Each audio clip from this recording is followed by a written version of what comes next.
Assalamu alaikum. I am speaking Sir Irfan Ashraf. I belong to Uswa College and I will deliver lecture number 4 to the 9th class. So as I will continue my previous discussion, and that previous discussion which I was doing in the last session, my previous discussion was very useful in reference to community, species, population, and we started the thing smallest thing and we went to complex thing. We start from atoms and we went to the complex thing which was the community. So this step by step, by sequence wise, we can explain in a better way. I will speak once again and you will note this thing that is very important. The atoms combine to form micromolecules. Micromolecules combine to form macromolecules. The macromolecules combine to form organelles. Organelles combine to form cells. Cells combine to form tissues. The tissues combine to form organs. Organs combine to form organ system combine to form individuals combine to form species. Important. In the last lecture I told you the definition of the species. That was similar animals who can interbreed. That will be the part of the species, species. And the part of the species which are present at one place at a specific time, that will be called as a population. And many populations combine to form the communities. I am going from the smaller term to the bigger term, students. And then community, I was reached up to the community in the last lecture. Now I am speaking a term biosphere. First of all, you will see the spelling of the biosphere. B-I-O-S-P-H-E-R-E, biosphere. So once again I will start from the smaller term to the largest term. Atoms, micromolecules, macromolecule, organelles, cells, tissues, organs, organ system, individual, species, population, community. The last term is the biosphere. What is the biosphere? All living thing of the earth is called biosphere. Easy. Students, very easy. All living things. I'm not talking about human body. I'm not talking about insects. I'm not talking about one type of the plant. I'm not talking about only the animals and the plants who are on land. I am talking about all living things. Even they are in water, even they are in air, to where they are going to be start.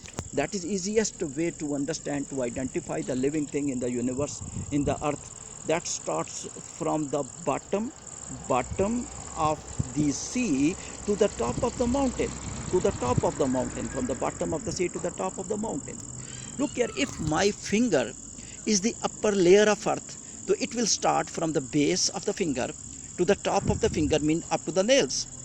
From the base of the finger to the top of the finger, mean where the nail is present. So this thick layer will explain that where the life is present. So life will start from the base of my finger. You are listening, from base of my finger and to the top of my finger.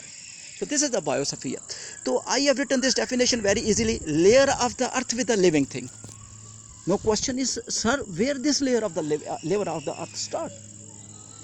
Layer of the earth start, my dear students, from bottom of ocean. Yani you will go to the ocean and then bottom, the base from where the ocean starts, and then to the top of the mountain.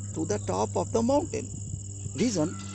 Because top of the mountain consists of living thing and base of ocean also consists of living thing, and land will also come in between. So thick layer of the earth which is covering the earth, just like apple cover.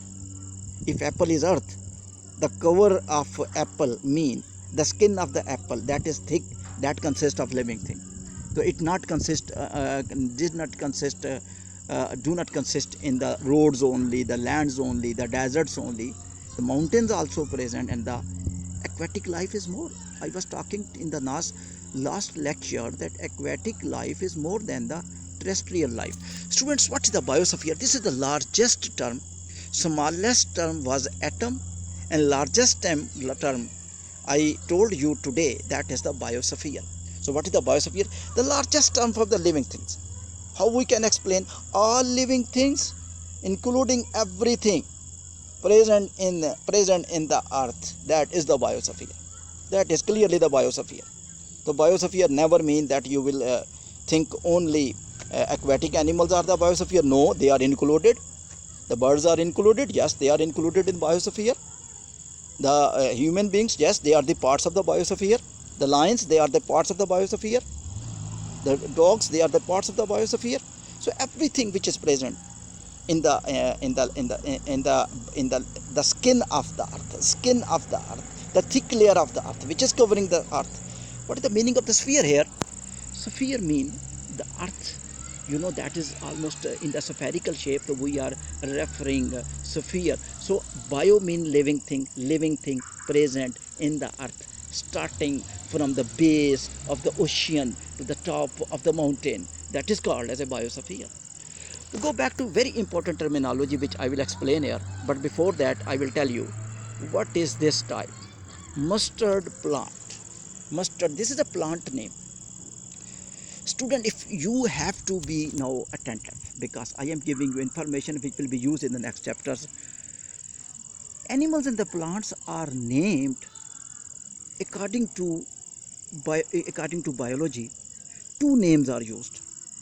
For example, your name is Mohammad Zishan. So I will speak Zishan, you will mind, sir, my full name is Mohammad Zishan. So it means that biologically, scientifically, when you will name animals and the plants, you will name by two ways. One name will be genus. You can write this one. I will tell in the next sessions as well. One will be name will be the genus. One name will be the species. The species, S-P-E-C-I-E-S. The genus is G-E-N-U-S. If you will see the genus and species, if you want to see, I will give you one name. Just hold on. I am mentioning scientific name. Scientific name of mustard plant is Brassica campestris. Yes, this is one. If you will see this one is this one. This is a genus name.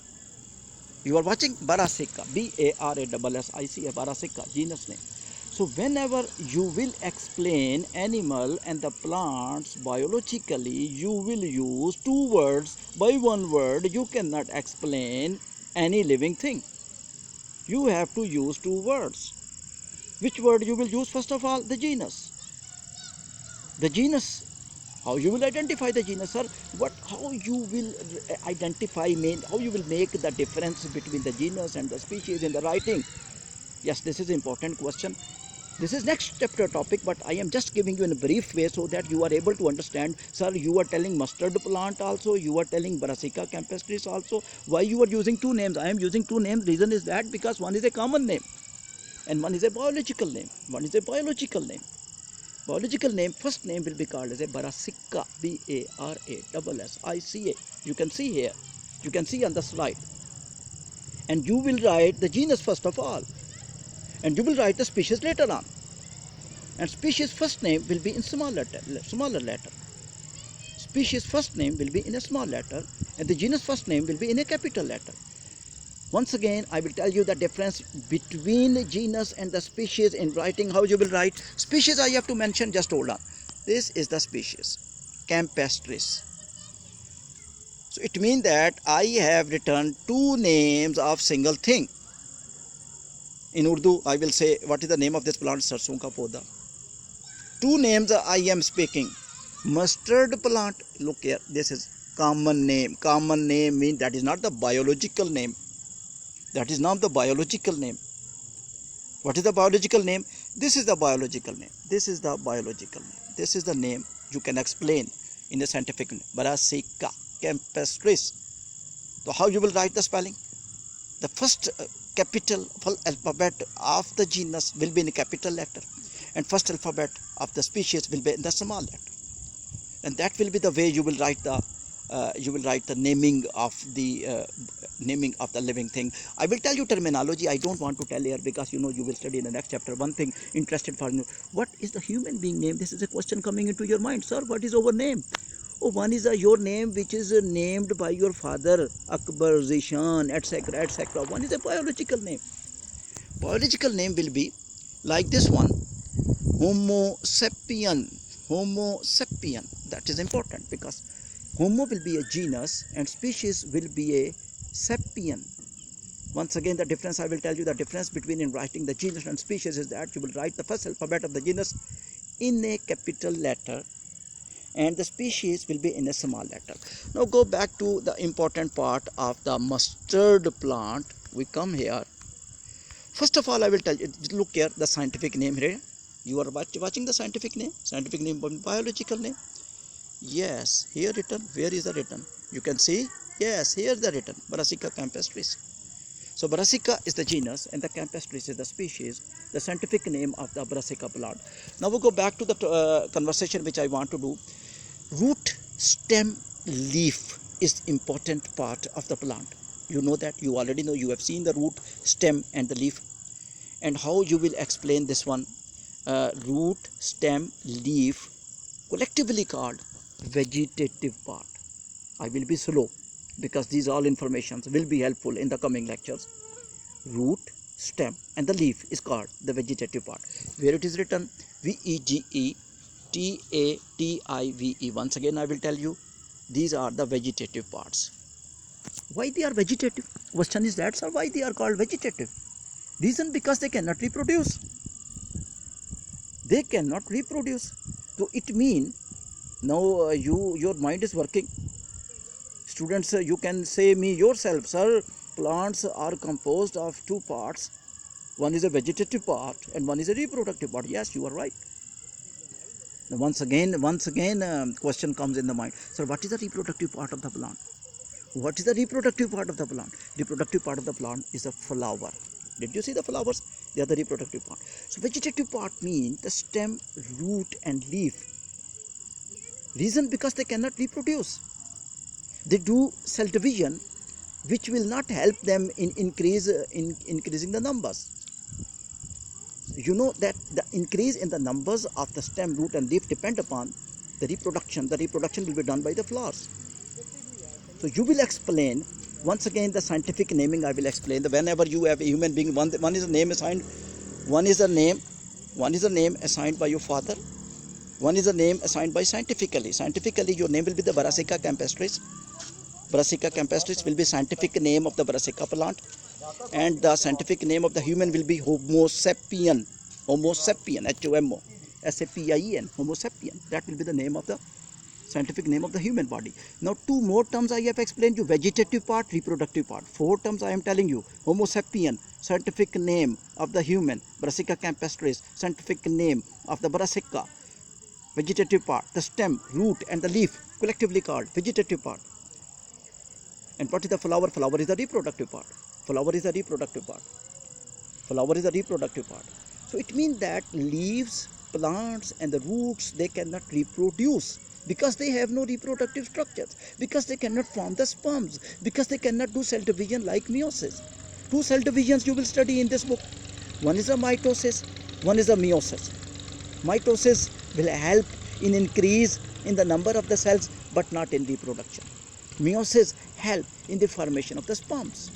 So it means that vegetative parts are unable to do meiosis, and they will not do meiosis, they will not form sperms. Flower is able to do meiosis, it will form sperms. So flower is the reproductive part.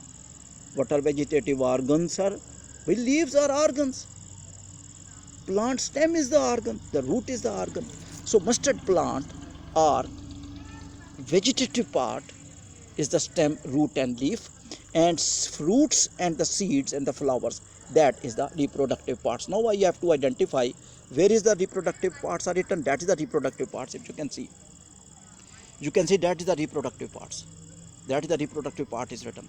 So now we go back to the actual terms which I wanted to explain. The another terms which I wanted to explain: unicellular, multicellular. Look here, we started from the cell and now we are entering into the animals and the plants, and I will divide the animals and the plants into two types.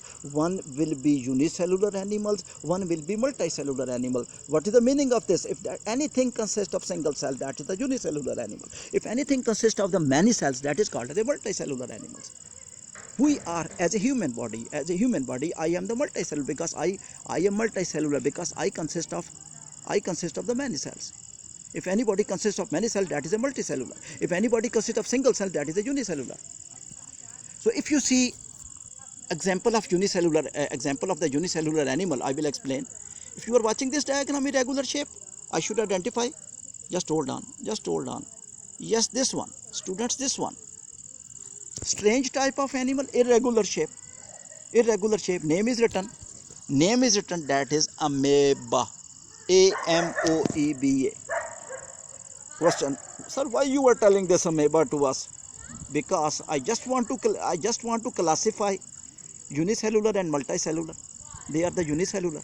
Amoeba is the unicellular, and I just want to classify that human being, I am multicellular, and this amoeba is unicellular. So already I divided the living thing into two types: unicellular and multicellular. If anything consists of the one cell, that is the unicellular. If anything consists of many cells, that is a multicellular. So there God made unicellular animals as well as the multicellular. Spelling of amoeba is written.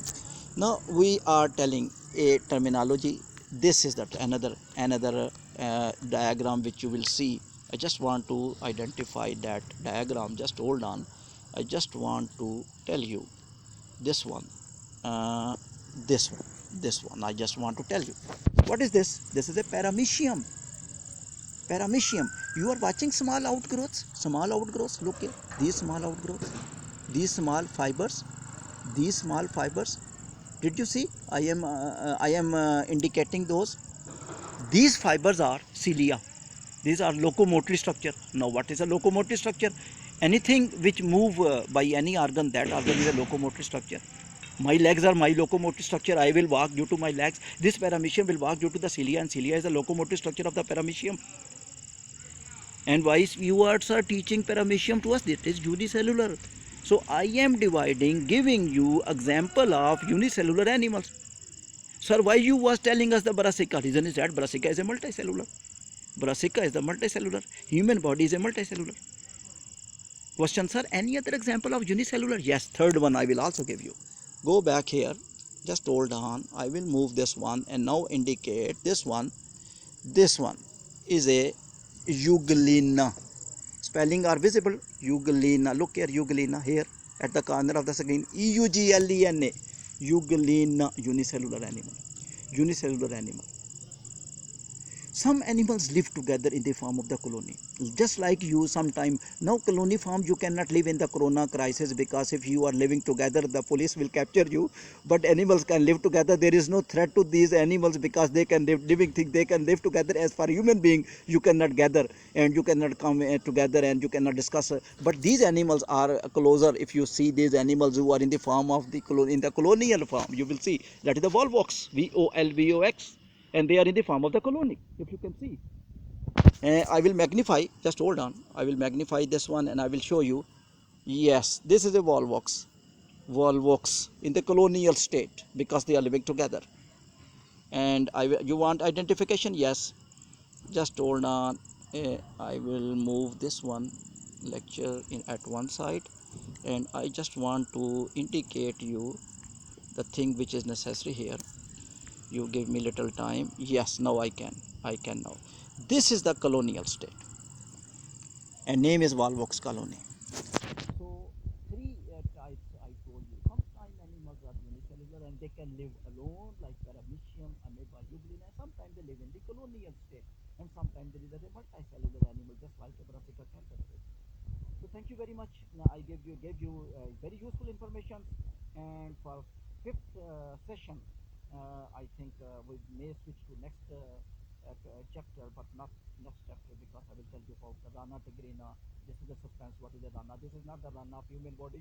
This is the Rana Saab. This is not the Rana Saab of any society. This is a animal name, and that will be suspense, and you will laugh when I will tell you this is not the name of any human being. This is the name of any animal. So don't say Rana Saab, you are animal, okay? Because this is the name of an animal, scientific name of the animal. Thank you very much for listening. I hope you will carry on this one and you will see again and again. Thank you very much.